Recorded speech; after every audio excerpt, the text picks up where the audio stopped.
Okay, I've already done problem 9. I explained that on the last slide, but just real quick, that's 0.04 for an answer. Problem 10, on your worksheets it actually says 4th root. That's a mistake. It should be the square root of negative 16. And since we're doing a square root, the first thing you want to do, square root of a negative number is automatically an I. Okay, by definition, square root of negative 1 is I. And so it's I root 16. Square root of 16 is 4, so it's I times 4, which we just write 4I. And then number 11. Number 11, this is a cube root problem. It's kind of hard to read. We're going to change this thing to, I'll go to exponential form. So you can see that. That's 27x to the 6, y to the negative 12th, all raised to the 1/3 power. Remember, the index of a radical can be used as a denominator in an exponent, and they mean the same thing. And the power of this comes from the fact that we have a bunch of rules for how to deal with exponents, and one is if you have a multiplication raised to a power, you can raise each thing to that power. So we can rewrite this as 27 to the 1/3. If I'm raising x to the 6 to the 1/3, I multiply exponents. 6 times 1/3 is 2. And the same thing goes with the y. Negative 12 times 1/3 is negative 4. So if I read this in terms of what it says, this is saying the cube root of 27, which is the same as 27 to the 1/3, but the cube root of 27 is just 3, and I've got x squared y to the negative 4th. If we don't want a negative exponent, we can rewrite this as 3x squared, and we use the reciprocal of y to the y to the 4th, which is 1 over. So there is your final answer with no negative exponents, and the same answer allowing negative exponents. Alright. We're ready for problem number 12. 12 is just asking us to solve this equation v equals pi r squared h for r.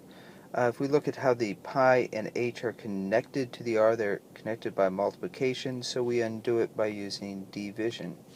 So now we've got r squared equals v over pi h, and then to solve for just r, we square root both sides, and so r equals the square root of v over pi h. Now put it in lowercase to match the problem.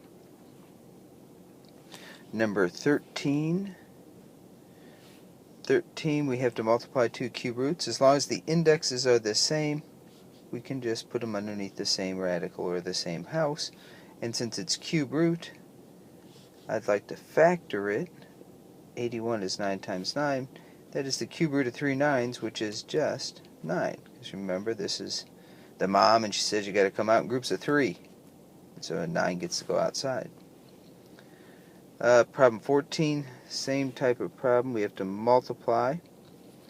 Okay, they have the same index, so outside we got just 4 times 2, that's 8. Inside we've got the cube root of, and everybody goes under the same radical. But as you write it, you factor it. That's 2 times 2.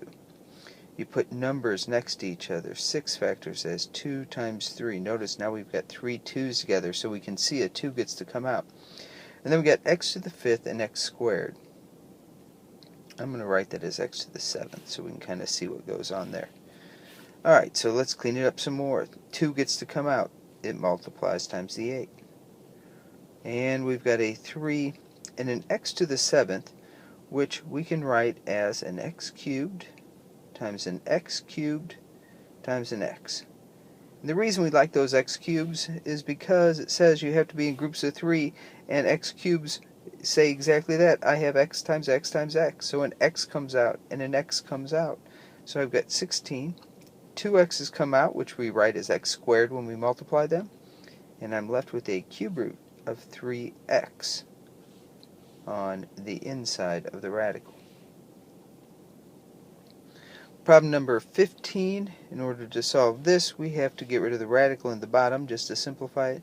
And to simplify this, we have to use the conjugate. Remember, conjugates have the same terms in them, but they differ in this sign in the middle. When you multiply by conjugates, it always gives you a nice real number. Okay, so our denominator, if we multiply that all out, remember we don't want the radical in the denominator, and you'll see what happens here.